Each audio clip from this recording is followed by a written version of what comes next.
వెళ్తే అతనికి ఒక అందమైన ఒక పక్షి దొరికింది. ఆ పక్షి రంగుల పక్షి ఉంది. బాబా బ్యాక్ బెంచ్ కంటిన్యూ మాట్లాడుతున్నారు. ఆ పక్షి చూసి రాజు చాలా అటువంటి వెరైటీ పక్షి ఎక్కడ లేదు. ఆ పక్షిని చూసి రాజు ఆనందం వేసింది. తెచ్చి పెట్టుకున్నాడు. అలా పెట్టాడు. తన బెడ్రూమ్లో పడుకునే గదికి బయట గ్లాస్ పెట్టాడు. ఆ గ్లాస్ చెట్టు మీద పక్షి పెట్టాడు. రోజు పక్షిని చూస్తున్నాడు.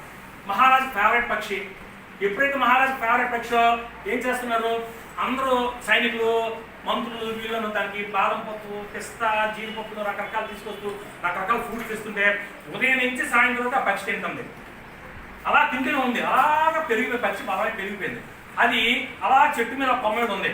రాజు రోజును అర్థం చూస్తున్నాడు. కొన్నాళ్ళు గడిచిన తర్వాత ఆ మహారాజుకి ఆ పక్షి ఎగరలేదు, ఎగిరితో చూడాలని కోరికెళ్ళింది. కదిపాడు, కదలలేదు. చిన్న కరతలు కొట్టాడు, కదలలేదు. ఎంత ప్రయత్నించినా ఆ పక్షి ఎగరట్లేదు.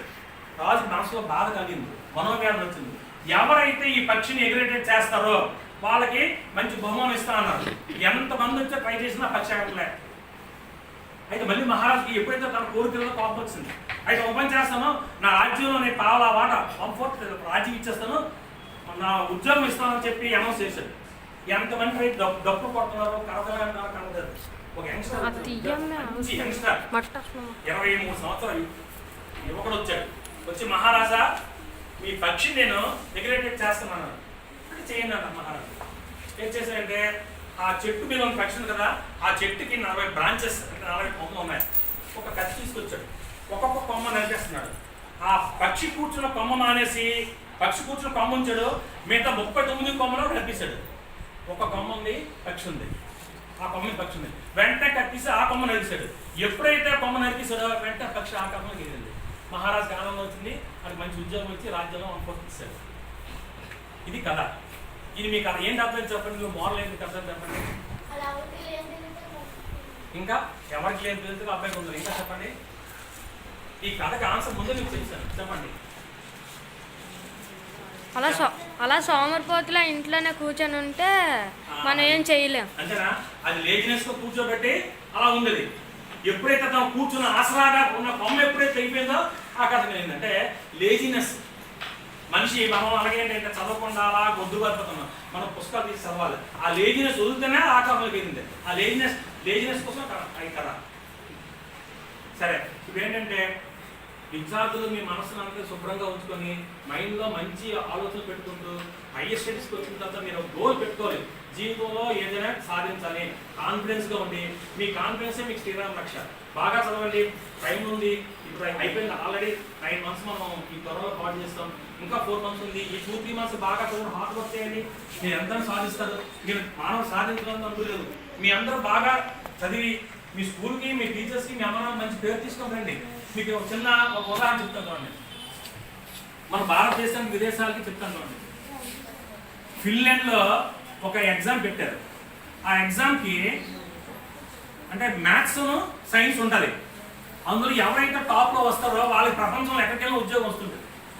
భారతదేశం నుంచి తమిళనాడు, కేరళ నుంచి ఎగ్జామ్కి వెళ్ళారు. ఆ ఫిన్లాండ్లో పెట్టే ఎగ్జామ్కి 73 దేశాలు వచ్చాయి. 73 దేశాల నుంచి స్టూడెంట్స్ పార్టిసిపేట్ చేశారు. మన భారతదేశంలో వెళ్ళిన స్టూడెంట్స్కి 72వ ర్యాంక్ వచ్చి క్వాలిఫై అవ్వలేదు. ఆ ఎగ్జామ్ ఏం చెప్పారంటేనే భారతదేశంలో 2020 వరకు విద్యార్థులు ఈ ఎగ్జామ్లో పాల్గొనకూడదని చెప్పారు. ఆ ఎగ్జామ్లో ఎవరు టాప్ ర్యాంక్ ఉంటున్నారు? Finland, Japan, Korea. ఈ 3 దేశాల్లో ఫస్ట్ ఉంటారు. కారణంటే వాళ్ళ ఎడ్యుకేషన్ సిస్టమ్ ఎలా అంటే ఎంత బాగుంటుందంటే తల్లిదండ్రులు పిల్లల్ని స్కూల్లో పెట్టేస్తారు. వాళ్ళకి మనం 24 hours-కి 18 hours చదువు చెప్తున్నారు వాళ్ళు కూర్చోబెట్టి. ఆ తర్వాత కొన్నాళ్ళు పోయిన తర్వాత ఫిన్లాండ్లో కూడా పిల్లలు ఆ స్ట్రెస్ వల్ల ఆత్మహత్య చేసుకుంటే తగ్గించారు. ఆ కొన్నాళ్ళు పోయిన తర్వాత జపాన్లో కూడా విద్యార్థులు కంటే మళ్ళా ఉండరు. వాళ్ళ కంచాలు వాళ్ళే కొడుకుంటారు. వాళ్ళ టాయిలెట్లో వాళ్ళే క్లీన్ చేసుకుంటారు. అమ్మా నాన్నలు వెయిట్ చేస్తున్న పిల్లలు ఎగ్జామ్స్ అయిపోయిన తర్వాత సెలవుల్లోనే ప్రైవేట్ క్లాసెస్ పెడుతున్నారు.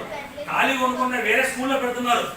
వాళ్ళు కూడా స్ట్రెస్ ఎక్కువ ఆత్మహత్య చేసుకుంటుంటే వాళ్ళు జపాన్ ఏం చేశారంటే 6వ తరగతి నుంచి అలా చదువుతుంటే 10th క్లాస్ వెళ్ళేలోపు 1 సంవత్సరం చదువు లేకుండా ఫ్రీగా వదిలేస్తున్నారు. అంటే ఎడ్యుకేషన్ సిస్టమ్ అలా ఉంటుంది. కానీ మన భారతదేశంలో ఎంతో మంది మేధావులు ఉన్నారు, ఎంతో మంది తెలివితేటలు ఉన్నారు. కానీ మన భారతదేశంలో తెలివితేటలు బయటకు తీసుకురావడం ఈ టీవీ విదేశీ సంస్కృతి తీసుకొస్తున్నారు. మీరు చూడండి ఎంత ఉదయంగా కొట్టుకుంటున్నారు బలంగా. అది అమెరికాలో జరిగిన ఒక అబ్బాయి ప్రతిరోజు అది అదే చూస్తున్నాడు. మనలో మన భారతదేశం ఇంటి పక్కన ఇల్లు ఉంటుంది, అమెరికా అంటే ఇప్పుడు ఇల్లు ఉంటే ఒక 2-3 పర్లాంటి ఇల్లు ఉండదు, దూరంగా ఉంటాయి. ఒక అబ్బాయి రోజు చూస్తున్నాడు. ఆ అబ్బాయి చదువుతుంది ఇంటర్మీడియట్ సెకండ్ ఇయర్, కానీ మనిషి మాత్రం భారీ కాయం 5 feet 10 inches ఉన్నాడు, చాలా భారీగా ఉన్నాడు. రోజు చూస్తున్నాడు ఆ WW రెస్లింగ్ ఏదో ఛానల్ చూసి ఏం చేసిన. ఒక రోజు ఏం చేశాడంటే వాళ్ళ లాన్స్ లో కూర్చొని ఉంటే పక్కింటి అబ్బాయి 5 సంవత్సరాల అబ్బాయి వచ్చాడు నడుచుకుంటా అలా అవ్వాలి. వచ్చేసరికి చూశాడు ఈ అబ్బాయి 2 చేతులు పట్టుకున్నాడు. ఇటు చూసి అబ్బాయి చూడని చెప్పి ఇలా తిప్పి నేర్పేసుకుంటాడు.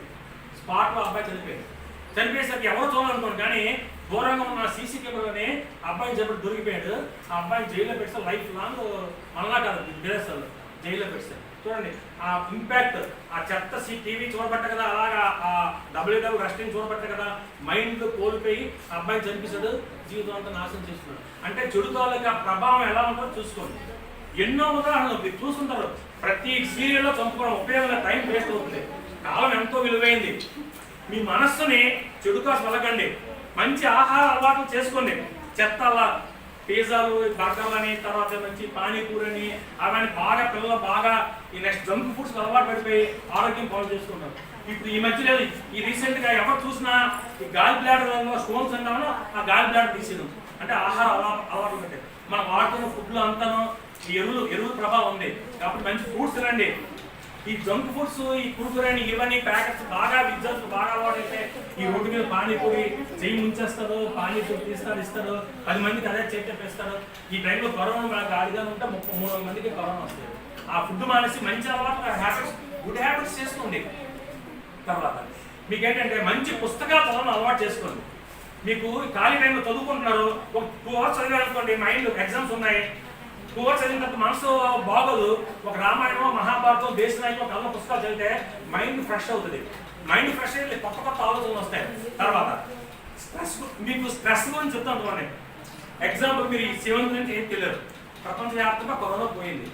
మీరు 8th వెళ్ళిన తర్వాత ఏప్రిల్లో క్లాసెస్ స్టార్ట్ అయ్యాయి. ఏప్రిల్లో నెల క్లాసెస్ స్టార్ట్ అయ్యాయి. మే నుంచి నెక్స్ట్ ఇయర్ ఫిబ్రవరి మార్చి వరకు ఎగ్జామ్స్ వస్తాయి. ఫ్రమ్ ది బిగినింగ్ స్కూల్ పెట్టిన దగ్గర నుంచి ఏ రోజు లెసన్స్ ఆ రోజు చదువుకుంటే ఎగ్జామ్స్ మీరు కష్టపడక్కర్లేదు. విద్యార్థులు ఏం చేస్తున్నారు, సంవత్సరంలో 12 నెలలు 10 నెలలు ఆడుకుంటున్నారు, పాడుకుంటున్నారు, సినిమాలు టీవీలు చూస్తున్నారు.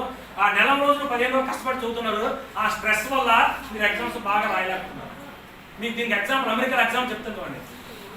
అంటే అమెరికాలో ఎడ్యుకేషన్ సిస్టమ్కి మనకి తేడా చెప్తాం. అమెరికాలో విద్యార్థులు ఏం చేస్తుందంటే కాలేజీ స్టార్ట్ అయ్యగానే 11 నెలలు బాగా చదువుతున్నారు. బాగా వినండి, ఇందులో పాయింట్ ఉంది, చాలా జాగ్రత్తగా ఆలోచించండి.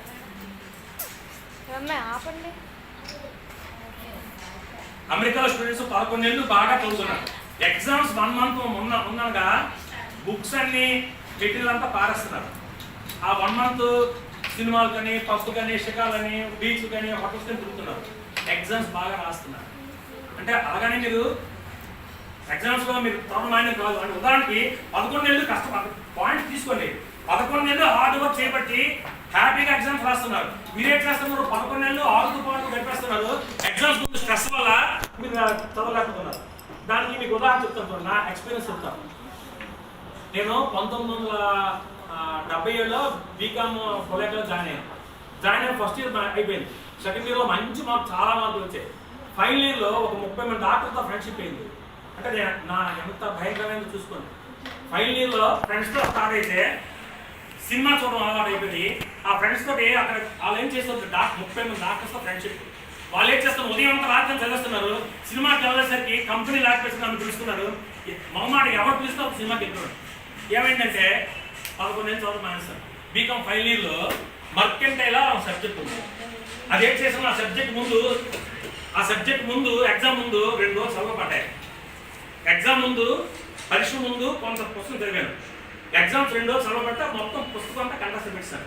చూడండి, అసలు పుస్తకం చదవలేదు. పరీక్ష ముందు బాగా చదివి ఆ 2 రోజులు ఎగ్జామ్స్ ముందు ఒక నెల ముందు ఆ మర్కంటైల పుస్తకం మొత్తం కంఠస్థ పెట్టాను గెట్ బై హార్ట్.